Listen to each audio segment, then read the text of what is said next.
Universal Peace by Abdul Baha Abbas. The world of humanity is filled with darkness. You are its radiant candles. It is very poor. You must be the treasury of the kingdom. It is exceedingly debased. You must be the cause of its exaltation. It is bereft of divine graces. You must give it impetus and spiritual quickening. According to the teachings of Baha'u'llah, you must love and cherish each individual member of humanity. The first sign of faith is love. The message of the holy divine manifestations is love. The phenomena of the creation are based upon love. The radiance of the world is due to love. The well-being and happiness of the world depend upon it. Therefore, I admonish you that you must strive throughout the human world to diffuse the light of love. The people of this world are thinking of warfare. You must be peacemakers. The nations are self-centered. You must be thoughtful of the others rather than yourselves. They are neglectful. You must be mindful. They are asleep. You should be awake and alert. May each one of you be as a shining star in the horizon of eternal glory. This is my wish for you and my highest hope. I have come long distances that you may attain these attributes and divine favors. Praise be to God. I have attended this meeting, which has, for its purpose, the commemoration of God. The 25th of December, 1912. Talk at Second Divine Science Church, 3929 West 38th Avenue, Denver, Colorado. In the Orient, I was informed of the lofty purposes and wonderful attainments of the American people. When I arrived in this country, I realized that American ideals are indeed most praiseworthy and that the people here are lovers of the truth. They investigate reality, and there is no trace of fanaticism among them. Today, the nations of the world are on the verge of war, influenced and impelled by prejudices of ignorance and racial fanaticism. Praise be to God, you are free from such prejudice, for you believe in the oneness and solidarity of the world of humanity. There is no doubt that the divine confirmations will uphold you. One of the forms of prejudice which afflict the world of mankind is religious bigotry and fanaticism. When this hatred burns in human hearts, it becomes the cause of revolution, destruction, abasement of humankind, and deprivation of the mercy of God. For the holy manifestations and divine founders of religion themselves were completely unified in love and agreement, whereas their followers are characterized by bitter antagonism and attitudes of hostility toward each other.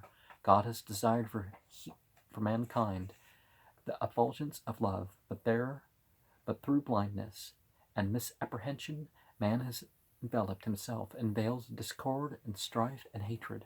The supreme seed of humility is cooperation and reciprocity. The stronger ties of fellowship and solidarity amongst men, the greater will be the power of constructiveness and accomplishment in all the planes of human activity. Without cooperation and reciprocal attitude, the individual members of human society remains self-centered, uninspired by altruistic purposes, limited and solitary in development, like the animal and plant organisms of the lower kingdoms. The lower creatures are not in need of cooperation and reciprocity. A tree can live solitary and alone, but this is impossible for man without retrogression. Therefore, every cooperative attitude and activity of human life is praiseworthy and foreintended by the will of God. The first expression of cooperation is family relationship, which is unreliable and uncertain in its potency, for it's subject to separation and does not permanently cement together the individual members of humanity. There's also a cooperation and oneness in nativity arrays, which is likewise not efficient, for although its members may agree in general, they differ radically in personal and particular points of view. Racial association, therefore, will not ensure the requirements of divine relationship. There are other means in the human world in which the physical association is established, but these fail to weld together the hearts and spirits of men and are correspondingly inefficient. Therefore, it is evident that God has destined and intended religion to be the cause and means of cooperative effort and accomplishment among mankind. To this end, he has sent the prophets of God, the holy manifestations of the Word, in order that the fundamental reality and religion of God may prove to be the bond of human unity. For the divine religions revealed by these holy messengers have one and the same foundation. All would admit, therefore, that the divine religions are intended to be the means of true human cooperation, and that they are united in purpose of making humanity one family, for they rest upon the universal foundation of love, and love is the first effulgence of divinity. Now, it seems to me that they, by divine religions, they mean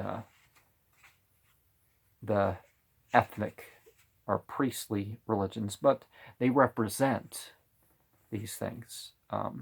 And literally people, without much of a pure path are trying to actually figure out for themselves. That's one of the definitions that has came forward of Luciferianism. It's that, well, we know that we figure all these paths aren't quite it, but if you put them together somehow and you try to pull out the truth through your experience and study and,